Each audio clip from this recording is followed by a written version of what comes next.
Hey, we're proud here at the Greenhouse Project to work on building sustainable communities, and we feel as if we do this through not only working with all of the youth that we work with and in teaching them to be empowered to grow their own food, to recognize their connection with nature and their place here in the community as we continue to grow food for others, work with different ages of volunteers and youth groups that come to visit, but also with the community as a whole as we continue to begin to make a presence here and share our own joy and our own desire to spread the presence of organic gardening and of growing food, growing your own food here in Nevada.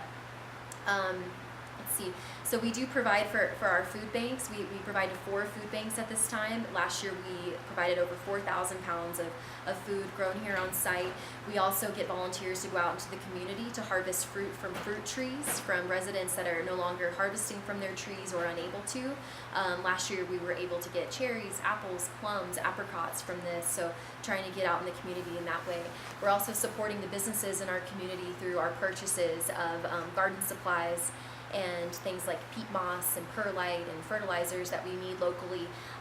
And in doing this as well, we're able to create a bridge for some of our students to get jobs with their skills that they're gaining by working in our greenhouse or nursery, so they can go out to the community and continue to work in agriculture, landscaping, science-based jobs, environmental research sorts of jobs.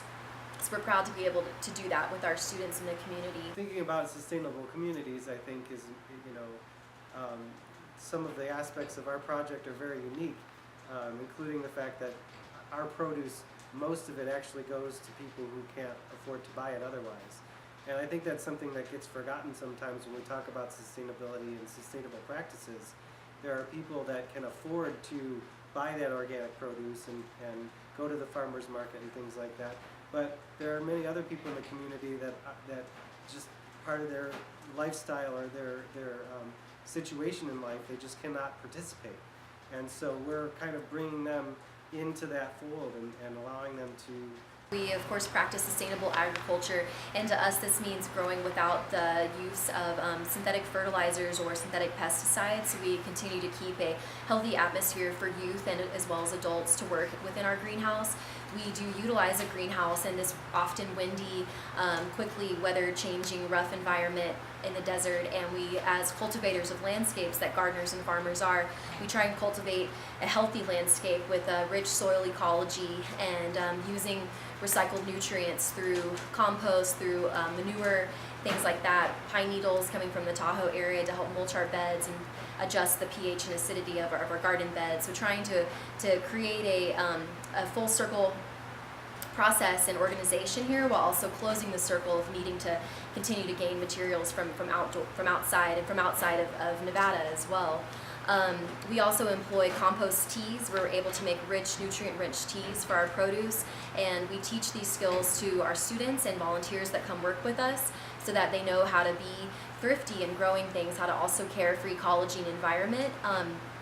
We grow many flowers alongside our vegetables. We do grow cut flowers as well, but in doing cut flowers, we're also providing habitat, bees, butterflies, hummingbirds, monarch butterflies. Today, we planted milkweed seeds with students from the environmental science elective at the school, so to help create an environment for passing monarch butterflies to lay their larvae for caterpillars.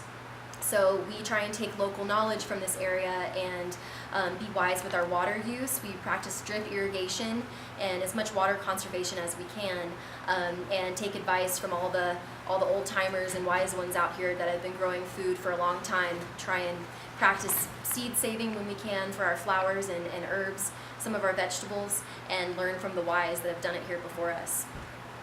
Some other parts of our infrastructure that are considered sustainable. Obviously, we do have an artificial environment in this greenhouse, but we do have solar panels on the site that allow us to use a little bit less of the electricity from the grid.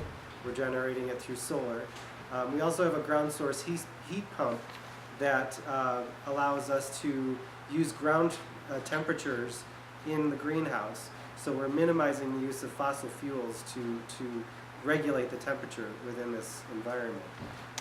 We also use recycled materials. We have a fence that's being built with old pallets from one of the local stores. So You know, we're trying to use materials that are locally available to us, and you know, we ask for donations from different people. For the pine needles are As farmers and gardeners, to be able to work with others that are in our line of work and line of interest here, and think that it's a huge benefit when farmers are able to work together, not only with the history of sort of trading goods with one another, but in creating availability of their goods in local environments, whether it's local grass-raised meats, which Nevada has a fabulous potential to be a large beef, grass-fed beef producer, or any of the other just specialty crops that we're able to produce here, and kind of bounce ideas off one another for what makes sense.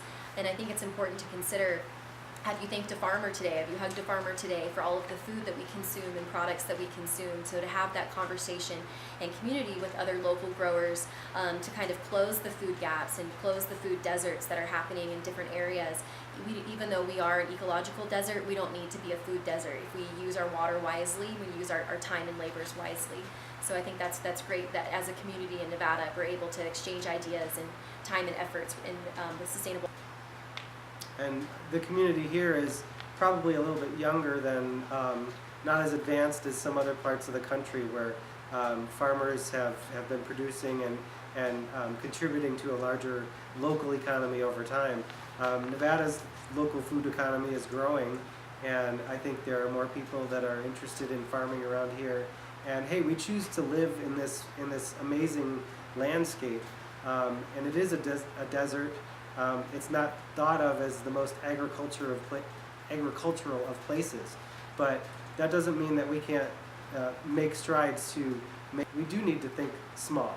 We do need to think locally and act locally. And really, I think that's what I've heard over and over, is that in order to make a difference, you do start with your own community, with what you can change, and that has ripple effects out